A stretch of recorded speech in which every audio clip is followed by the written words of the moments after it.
It's a pleasure to be here with you today, and I really enjoyed the discussion and all the recommendations that show that the European citizens actually embraced this future conference project.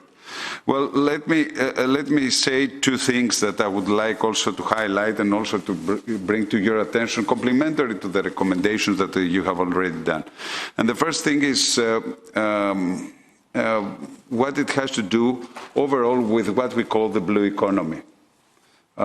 Europe is surrounded by sea. The sea environment, especially in the Mediterranean, is degrading.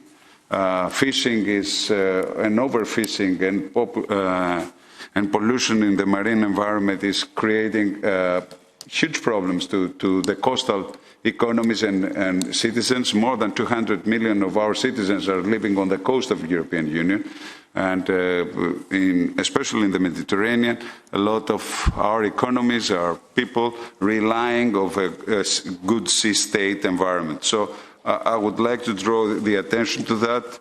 Already the EU made the group of the countries that actually live in the Mediterranean have brought together some ideas. I think it would be nice and important if this could be elaborated also in the framework of this recommendation. The second thing is we are talking about how to tackle the emissions. And in order to tackle the emissions, we need to do two things. First of all, we have to invest in the green energy, and we have also to find the transitional fuels in order to diverge our energy production from energy production that is based on CO2 emissions to the green one.